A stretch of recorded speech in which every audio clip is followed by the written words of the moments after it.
ఢిల్లీలో ఏం జరిగిందో తెలుసుకునే ముందు ఒకసారి ఈ వీడియో క్లిప్ చూడండి. मैं नरेंद्र मोदी जी को कहना चाहता हूं, मोदी जी इस जन्म में तो आप हमको नहीं हरा सकते दिल्ली के अंदर आम आदमी पार्टी, आपको दूसरा जन्म लेना पड़ेगा, इस जन्म में तो नहीं हरा सकते आप आम आदमी पार्टी को दिल्ली। దీని మీనింగ్ ఏంటంటే నరేంద్ర మోడీ తన జీవిత కాలంలో ఎప్పటికీ ఢిల్లీ ఎలక్షన్స్ లో కేజ్రీవాల్ ని ఓడించలేరని, అలా ఓడించాలంటే మోడీ మరొక జన్మ ఎత్తాలని చెప్పి ఢిల్లీ ఎలక్షన్స్ ముందు అరవింద్ కేజ్రీవాల్ ఈ స్టేట్మెంట్ ని పాస్ చేశారు. కానీ కట్ చేస్తే 2025 ఢిల్లీ ఎలక్షన్స్ లో 70 సీట్లకి గాను బీజేపీ 48 సీట్లు గెలిస్తే ఆమ్ ఆద్మీ పార్టీ కేవలం 22 సీట్లు మాత్రమే తెచ్చుకుని ఆ ఎలక్షన్స్ లో ఓడిపోయింది. ఇక్కడ మీరు గమనిస్తే రీసెంట్ టైమ్స్ లో మన దేశంలో ఉన్న చాలా పొలిటికల్ పార్టీలు ఎలక్షన్స్ ముందు ఓవర్ కాన్ఫిడెన్స్ తో ఎలాంటి స్పీచ్లు ఇవ్వడం వల్లే ఫైనల్ గా ఆ ఎలక్షన్స్ లో ఓడిపోతున్నాయి. మీకు తెలుసా, ఢిల్లీలో బీజేపీ పవర్ లోకి రావడానికి 27 ఏళ్ల టైం పట్టింది. 1998 లో జరిగిన ఢిల్లీ ఎలక్షన్స్ లో బీజేపీ ఓడిపోయాక మళ్ళీ 2025 వచ్చే వరకు అక్కడ బీజేపీ పవర్ లోకి రాలేదు. సో ఇక్కడ మనం గమనించాల్సిన 2 పాయింట్స్ ఉన్నాయి. పాయింట్ నెంబర్ 1, దాదాపు 12 ఏళ్ల పాటు ఢిల్లీని కంటిన్యూస్ గా పరిపాలించిన ఆమ్ ఆద్మీ పార్టీ ఇప్పుడు సడన్ గా ఎందుకు ఓడిపోయింది? ఆ పార్టీ మాత్రమే కాదు, దాన్ని స్థాపించిన అరవింద్ కేజ్రీవాల్ కూడా ఈ ఎలక్షన్స్ లో ఓడిపోయారు. సో దీనికి కారణం ఏంటి? పాయింట్ నెంబర్ 2, 27 ఏళ్లుగా ఢిల్లీలో గెలవలేని బీజేపీ ఇప్పుడు సడన్ గా ఇంత భారీ మెజారిటీతో ఎలా గెలిచింది? అసలు అరవింద్ కేజ్రీవాల్ ని ఓడించడానికి బీజేపీ ఇంప్లిమెంట్ చేసిన పొలిటికల్ స్ట్రాటజీస్ ఏంటో నేను ఈ వీడియోలో చెప్పబోతున్నాను. Hello everyone, welcome to today's video and this is your friend Surya.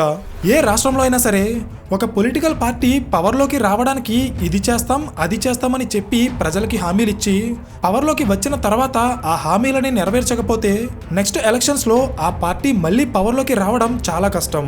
And exact గా ఆమ్ ఆద్మీ పార్టీ కూడా ఇదే తప్పు చేసింది. అరవింద్ కేజ్రీవాల్ ఢిల్లీ ప్రజలని ఏ విషయంలో మోసం చేశారో మీకు అర్థం కావాలంటే ముందు ఆమ్ ఆద్మీ పార్టీ యొక్క సిద్ధాంతాలు ఏంటి, వాళ్ళు ప్రజలకి ఏం చెప్పి పవర్లోకి వచ్చారో మీకు తెలియాలి. అది తెలిసినప్పుడు ఆటోమేటిక్ గా ఈ పార్టీ ఎందుకు ఓడిపోయిందో కూడా మీకు అర్థమవుతుంది. అరవింద్ కేజ్రీవాల్ ఓడిపోయారు అనే న్యూస్ తెలిసిన వెంటనే ఢిల్లీలో కాకుండా బయట రాష్ట్రాల్లో ఉండే ప్రజలు దీనికి కారణం లిక్కర్ కేసు అనుకుంటారు, అవునా? కానీ దీనికి అసలు కారణం వేరే ఉంది. అదే ఢిల్లీలో ఉన్న యమునా నది. ఒక నది వల్ల ఒక పొలిటికల్ పార్టీ ఎందుకు ఓడిపోతుంది అనుకుంటున్నారా? చెప్తా చూడండి. జనరల్ గా పొలిటికల్ పార్టీలు పవర్లోకి రావడానికి కొన్ని ఉచిత పథకాలతో పాటు ఆ రాష్ట్రంలో ఎన్నో ఏళ్లుగా సాల్వ్ అవ్వని ప్రాబ్లమ్స్ ని మేం పవర్లోకి వస్తే ఇమీడియట్ గా సాల్వ్ చేస్తాం అని చెప్పి ప్రజలకి హామీలిస్తారు. దీనికి ఒక perfect example Polavaram project. Andhra Pradesh లో పవర్లోకి రావడానికి ప్రయత్నించే ఏ పొలిటికల్ పార్టీ అయినా సరే పోలవరం ప్రాజెక్ట్ ని మేం కంప్లీట్ చేసి తీరతామని చెప్పి ప్రజలకి హామీలిస్తారు. ఎందుకంటే ఈ రాష్ట్రంలో ఎన్నో ఏళ్లుగా సాల్వ్ అవ్వని ప్రాబ్లం పోలవరం. సేమ్ ఇలాగే ఢిల్లీ ప్రజలకి కూడా ఎన్నో ఏళ్లుగా సాల్వ్ అవ్వని ఒక ప్రాబ్లం ఉంది, అదే యమునా నది. ఢిల్లీ ప్రజలకి ఈ నది నుండే డ్రింకింగ్ వాటర్ ని సప్లై చేస్తారు. అయితే రియాలిటీలో ఈ నది యొక్క సిచ్యువేషన్ ఎలా ఉందో ఒకసారి మీరే చూడండి. ఇక్కడ మీరు చూస్తున్నది హిమాలయాల నుండి వచ్చే మంచుగడ్డలో లేక పత్తి నుండి వచ్చే రా కాటనో కాదు, ఇది ఒక టాక్సిక్ ఫోమ్. ఢిల్లీ నగరంలో ప్రవహించే డ్రైనేజ్ అలాగే ఢిల్లీ చుట్టుపక్కల ఉన్న ఎన్నో ఫ్యాక్టరీస్ నుండి వస్తున్న కెమికల్ వేస్ట్, ఈ రెండు కూడా ఎలాంటి ప్యూరిఫికేషన్ లేకుండా డైరెక్ట్ గా వచ్చి యమునా నదిలో కలిసిపోతుంది. ఆ కెమికల్స్ వల్ల నదిలో ఉన్న నీరు పొల్యూట్ అయ్యి ఒక ఫోమ్ లా ఏర్పడుతుంది. ఇది మనుషులకి చాలా ప్రమాదకరం. అయితే ఈ ప్రాబ్లం ఢిల్లీలో నిన్నో మొన్నో మొదలైంది కాదు, కొన్ని దశాబ్దాలుగా ఢిల్లీ ప్రజలు ఈ ప్రాబ్లం ని ఫేస్ చేస్తున్నారు. దీనితో పాటు ఢిల్లీ ప్రజలకి మంచినీటి ప్రాబ్లం అలాగే ఎయిర్ పొల్యూషన్ ప్రాబ్లం కూడా చాలా ఎక్కువ. ఎంతలా అంటే ఈ ప్రపంచంలో ఉన్న మోస్ట్ పొల్యూటెడ్ సిటీస్ లో ఢిల్లీ కూడా ఒకటి. సో ఇప్పుడు మన దేశ రాజధానిలో ఉన్న మెయిన్ ప్రాబ్లం ఏంటో మీకు అర్థమైంది కదా. అయితే ఈ ప్రాబ్లమ్స్ ని హైలైట్ చేస్తూ ఆమ్ ఆద్మీ పార్టీ పవర్లోకి వచ్చిన వెంటనే యమునా నదిని క్లీన్ చేసి ఢిల్లీలో పొల్యూషన్ లేకుండా చేస్తామని చెప్పి ఫైనల్ గా పవర్లోకి వచ్చింది. నిజానికి అరవింద్ కేజ్రీవాల్ ఈ హామీ ఎప్పుడు ఇచ్చారో తెలుసా? 2015 ఎలక్షన్స్ కి ముందు. కానీ కట్ చేస్తే ఈ హామీ ఇచ్చి ఇప్పటికే 10 ఏళ్లు దాటేసింది. 3 ఎలక్షన్స్ జరిగిపోయాయి. 2 సార్లు కేజ్రీవాలే సీఎంగా కూడా గెలిచారు. కానీ యమునా నది సిచ్యువేషన్ కానీ ఢిల్లీ ప్రజలకి మంచినీటి సమస్య కానీ 1% కూడా తీరలేదు. అంటే ఇది ఓటర్స్ మీద ఎంత ప్రభావం చూపిస్తుందో మీరే ఆలోచించండి. సో అరవింద్ కేజ్రీవాల్ ని ఆయన ఇచ్చిన హామీలు ఎందుకు నిలబెట్టుకోలేకపోయారు అని అడిగితే దానికి ఆయన చెప్పిన సమాధానం ఏంటో తెలుసా? ఈ పొల్యూషన్ కి కారణం కాంగ్రెస్ అలాగే బీజేపీ పార్టీలని చెప్పి పవర్లో ఉన్న కేజ్రీవాలే అపోజిషన్ పార్టీస్ మీదకి నెట్టేస్తున్నారు. దీనికి నేను ఒక ఎగ్జాంపుల్ చెప్తా చూడండి. ఢిల్లీలో జరుగుతున్న యమునా నది పొల్యూషన్కి కారణం దాని పక్క రాష్ట్రమైన హర్యానా అని. హర్యానాలో ఉన్న బీజేపీ గవర్నమెంటే డైరెక్ట్గా యమునా నదిలో పాయిజన్ కలిపి వాటర్ టెర్రరిజం చేస్తుందని చెప్పి అరవింద్ కేజ్రీవాల్ సెన్సేషనల్ కామెంట్స్ చేశారు. ఒక స్టేట్ గవర్నమెంటే నదిలో పాయిజన్ ని కలుపుతుంది అని ఒక సీఎం స్టేట్మెంట్ ఇవ్వడం అంటే అది అంత సాధారణమైన విషయం కాదు. దీన్ని సీరియస్ గా తీసుకున్న హర్యానా బీజేపీ గవర్నమెంట్ కేజ్రీవాల్ మీద ఎలక్షన్ కమిషన్ ఆఫ్ ఇండియాకి అలాగే ఢిల్లీ జల్ బోర్డ్ కి కంప్లైంట్స్ ఇచ్చారు. ఢిల్లీ జల్ బోర్డ్ ఈ స్టేట్మెంట్స్ లో ఎలాంటి నిజం లేదని తేల్చి చెప్తే election commission of India Arvind Kejriwal ని ఆయన చేసిన స్టేట్మెంట్స్ ని నిరూపించేలా ఏమైనా ఆధారాలు ఉంటే సబ్మిట్ చేయాలని ఆర్డర్ చేసింది. కానీ కేజ్రీవాల్ ఎలాంటి ఆధారాలు సబ్మిట్ చేయలేదు. అయితే ఇక్కడ ట్విస్ట్ ఏంటంటే ఢిల్లీలో పొల్యూషన్ లేకుండా చేస్తానని చెప్పిన ఇదే అరవింద్ కేజ్రీవాల్ పవర్లోకి వచ్చిన వెంటనే ఢిల్లీలో పనిచేస్తున్న small and medium size industries కి అసలు పొల్యూషన్ క్లియరెన్స్ సర్టిఫికెటే అవసరం లేదని చెప్పి ఒక రూల్ ని తీసుకొచ్చారు.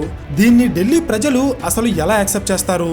సో ఆమ్ ఆద్మీ పార్టీ ఢిల్లీలో పొల్యూషన్ ని తగ్గించకపోగా జరుగుతున్న పొల్యూషన్ కి అపోజిషన్ పార్టీస్ ని బ్లేమ్ చేయడం వల్ల ఓవరాల్ గా ఢిల్లీలో నివసిస్తున్న పేద అలాగే మధ్యతరగతి ప్రజలకి శుభ్రమైన గాలి అలాగే మంచినీరు లేకుండా పోయింది. సో ఈ పర్టికులర్ రీజన్ వల్ల ఆమ్ ఆద్మీ పార్టీకి మిడిల్ క్లాస్ ప్రజల నుండి పడే ఓట్స్ తగ్గిపోయాయి. లాజిక్ అర్థమైందా? అయితే దీన్ని బీజేపీ ఒక అడ్వాంటేజ్ గా ఎలా మార్చుకుందో చెప్తా చూడండి. నేను ఆల్రెడీ వీడియో స్టార్టింగ్ లో చెప్పినట్టే దశాబ్దాలు తరబడి ప్రజలు ఒక ప్రాబ్లమ్ ని ఫేస్ చేస్తున్నప్పుడు దాన్ని సాల్వ్ చేస్తారు అనే ఆశతో వాళ్ళు ఒక పార్టీని గెలిపిస్తారు. ఒకవేళ వాళ్ళు చేయలేకపోతే ప్రజలు ఈ అవకాశాన్ని వేరే పార్టీకి ఇవ్వడానికి చూస్తారు. అండ్ ఎగ్జాక్ట్ గా బీజేపీ ఆ అవకాశాన్ని చేజిక్కించుకుంది. ఎలా అంటే 1998 నుండి ఢిల్లీలో పవర్ కోల్పోయిన బీజేపీ 2025 ఎలక్షన్స్ కి వాళ్ళ మేనిఫెస్టోలో ఎలా రాసింది, ఢిల్లీలో ఉన్న పొల్యూషన్ ని తగ్గించడంలో అలాగే యమునా నదిని క్లియర్ చేయడంలో కేజ్రీవాల్ గవర్నమెంట్ ఫెయిల్ అయింది.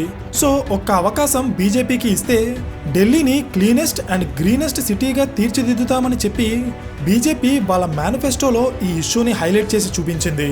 కేవలం క్లీన్ చేస్తామని చెప్పడం మాత్రమే కాదు, వాళ్ళు యమునా నదిని ఎలా క్లీన్ చేస్తారు అనేదానికి గుజరాత్లో ఉన్న సబర్మతి రివర్ యొక్క మోడర్నైజేషన్ ని ఒక ఎగ్జాంపుల్ గా చూపిస్తూ సేమ్ యమునా నదిని కూడా అలాగే చేస్తామని చెప్పి వాళ్ళ మేనిఫెస్టోలో ఒక ప్రొసీజర్ ని కూడా పెట్టారు.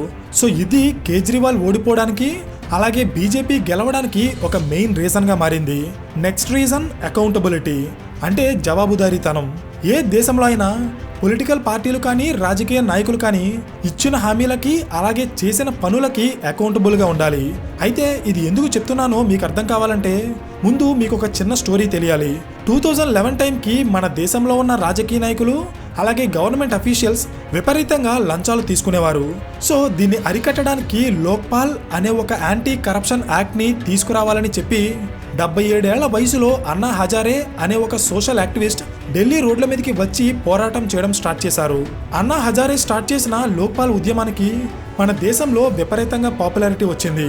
అప్పట్లో ఐఏఎస్ ఆఫీసర్గా పనిచేస్తున్న అరవింద్ కేజ్రీవాల్ అన్నా హజారేకి సపోర్ట్ చేయడం వల్లే అసలు కేజ్రీవాల్ అనే వ్యక్తి ఎవరు అనేది ప్రజలకి తెలిసింది. అప్పట్లో అసలు పాలిటిక్స్ లోకే రాను అని స్టేట్మెంట్ ఇచ్చిన అరవింద్ కేజ్రీవాల్ దేశంలో కరప్షన్ లేకుండా చేయడమే ముఖ్య ఉద్దేశం అని చెప్పి ఆయన ఆమ్ ఆద్మీ పార్టీని స్టార్ట్ చేశారు. పార్టీని స్టార్ట్ చేసిన తర్వాత అప్పటి వరకు ఇండియన్ పాలిటిక్స్ లో ఏ రాజకీయ నాయకుడు చెయ్యని కొన్ని స్టేట్మెంట్స్ ని ఆయన చేశారు. అవేంటో చెప్తా చూడండి. గవర్నమెంట్ సెక్యూరిటీని కానీ గవర్నమెంట్ వెహికల్స్ ని కానీ ఈవెన్ గవర్నమెంట్ ఇచ్చే బంగ్లాని కూడా యూజ్ చేయకుండా ఒక సింపుల్ లైఫ్ లీడ్ చేస్తూ ప్రజలకి సేవ చేస్తానని చెప్పి స్టేట్మెంట్స్ ఇచ్చారు. అప్పట్లో కేజ్రీవాల్ ఈ స్టేట్మెంట్స్ వల్ల దేశవ్యాప్తంగా చాలా ఫేమస్ అయ్యారు. కానీ కట్ చేస్తే ఆయన ఫుల్ సెక్యూరిటీతో పాటు 10 నుండి 15 వెహికల్స్ ఉండే గవర్నమెంట్ కాన్వాయ్ కూడా యూజ్ చేస్తున్నారు. అంతేకాదు అసలు గవర్నమెంట్ బంగ్లానే యూజ్ చేయనన్న అరవింద్ కేజ్రీవాల్ సుమారు 100 కోట్ల రూపాయల గవర్నమెంట్ డబ్బు ఖర్చు పెట్టి ఒక లగ్జరీ బంగ్లాని నిర్మించుకున్నారు. సో ఇవన్నీ పక్కన పెడితే 2013లో కేజ్రీవాల్ పార్టీ పెట్టినప్పుడు ఒక స్టేట్మెంట్ ఇచ్చారు. అదేంటంటే పదవిలో ఉన్న ఏ పొలిటీషియన్ మీదైనా కరప్షన్ ఎలిగేషన్ వస్తే ఆయన ఇమీడియట్ గా రిజైన్ చేయాలి. కానీ ఇక్కడ ట్విస్ట్ ఏంటో తెలుసా? కరప్షన్ ఎలిగేషన్స్ ఎదుర్కొంటూ మన దేశంలో జైల్లో ఉండి ముఖ్యమంత్రిగా పనిచేసిన మొట్టమొదటి వ్యక్తి అరవింద్ కేజ్రీవాలే. ఎలా ఎందుకు అంటున్నానంటే మన దేశంలో సీఎం పదవిలో ఉండగా జైలుకి వెళ్ళిన వ్యక్తులు చాలా మంది ఉన్నారు. కానీ వీళ్ళంతా కూడా జైలుకి వెళ్లే ముందే వాళ్ళ సీఎం పదవికి రిజైన్ చేశారు. కానీ కేజ్రీవాల్ అలా చేయలేదు. అసలు కరప్షన్ ఎలిగేషన్ వస్తేనే రిజైన్ చేయాలన్న కేజ్రీవాల్ జైల్లో వేసినా కూడా సీఎం పదవికి రిజైన్ చేయలేదు. అంతేకాదు ఆయన ఢిల్లీ లిక్కర్ స్కామ్లో అరెస్ట్ అవ్వకుండా ఉండటానికి ఎన్నో రోజుల పాటు ఈడీ అఫీషియల్స్ నుండి తప్పించుకుని తిరిగారు. ఫైనల్గా ఈడీ అఫీషియల్స్ కేజ్రీవాల్ని అరెస్ట్ చేశాక ఢిల్లీ హైకోర్టు ఆయనకి బెయిల్ ఇవ్వడానికి కూడా నిరాకరించింది. 2025 ఢిల్లీ ఎలక్షన్స్ కి క్యాంపెయినింగ్ చేయడానికి కొన్ని రోజుల పాటు బెయిల్ కావాలని చెప్పి కేజ్రీవాల్ డైరెక్ట్ గా సుప్రీంకోర్టుకి వెళ్లి బెయిల్ తెచ్చుకున్నారు. కానీ ఈ క్యాంపెయినింగ్ లో ఆయన బీజేపీని కౌంటర్ చేయడంలో కంప్లీట్ గా ఫెయిల్ అయ్యారు. సో ఇప్పుడు ఇదంతా ఎందుకు చెప్తున్నానంటే సామాన్య ప్రజలు ఇవన్నీ గమనించకపోవచ్చు, కానీ government employees, civil servants, doctors, engineers and lawyers ఇలాంటి well educated voters Arvind Kejriwal చెప్పిన ప్రతి మాటని గుర్తుపెట్టుకుంటారు. అందుకే 2025 ఎలక్షన్స్ లో ఎడ్యుకేటెడ్ ఓటర్స్ లో కూడా చాలా మంది ఆమ్ ఆద్మీ పార్టీకి ఓట్ వేయలేదు. అర్థమైందా? నెక్స్ట్, కేజ్రీవాల్ లాస్ట్ 10 years లో చేసిన మిస్టేక్స్ అన్నింటినీ బీజేపీ 2025 ఎలక్షన్స్ లో హైలైట్ చేసింది. లైక్ కేజ్రీవాల్ ఇచ్చిన ఫేక్ ప్రామిసెస్ నుండి ఢిల్లీ లిక్కర్ స్కామ్ వరకు బీజేపీ ప్రజల్లో పదే పదే హైలైట్ చేసి ప్రజల యొక్క చూపుని తమ వైపుకి తిప్పుకుంది. ఇక్కడ మీకు ఒక విషయం తెలియాలి, లాస్ట్ 27 years నుండి బీజేపీ పవర్ లో లేదు. సో ఢిల్లీ ప్రజలకి ఆ పార్టీ మీద ఎంతో కొంత సింపతి ఉంటుంది. ఎందుకంటే ఆమ్ ఆద్మీ పార్టీని పక్కన పెడితే ఢిల్లీలో సెకండ్ ప్లేస్ లో ఉన్నది బీజేపీ మాత్రమే. 2015 నుండి కాంగ్రెస్ పార్టీకి ఢిల్లీలో ఒక్క సీట్ కూడా రావడం లేదు. సో ఈ ఫ్యాక్టర్స్ అన్ని కూడా బీజేపీకి పాజిటివ్ గా మారి వాళ్ళు గెలవడానికి చాలా హెల్ప్ అయ్యాయి. ఫైనల్ గా ఇక్కడ పాయింట్ ఏంటంటే పాలిటిక్స్ లో నిజం కోసం ఎవరు వెయిట్ చేయరు. ఎందుకంటే అవి బయటకి రావడానికి ఒక్కోసారి నెలలు అలాగే సంవత్సరాలు కూడా టైం పడుతుంది. అందుకే ఎలక్షన్స్ టైంలో చాలా పొలిటికల్ పార్టీలు నిజమా కాదా అనేది పక్కన పెడితే అపోజిషన్ పార్టీ తప్పు చేసింది అనే ఒక లీడ్ దొరికినప్పుడు దాన్ని టార్గెట్ చేసి ఓటర్స్ ని తమ వైపుకు తిప్పుకుంటారు. ఇది ఒక political strategy. And Delhi elections లో బీజేపీ కూడా ఈ స్ట్రాటజీని ఇంప్లిమెంట్ చేసి ఫైనల్ గా పవర్ లోకి వచ్చేసింది. ఇప్పుడు కేజ్రీవాల్ తప్పు చేశారని ప్రూవ్ అయినా అవ్వకపోయినా అది వాళ్ళకి పని లేదు, because they own the government. అర్థమైందా? సో ఈ వీడియో మీకు ఇన్ఫర్మేటివ్ గా అనిపిస్తే ఖచ్చితంగా లైక్ చేసి ఇలాంటి మరిన్ని పొలిటికల్ కేస్ స్టడీస్ కోసం ఛానల్ ని సబ్స్క్రైబ్ చేయండి. So thank you for watching and I will see you in the next video. Till then this is your friend Surya signing of.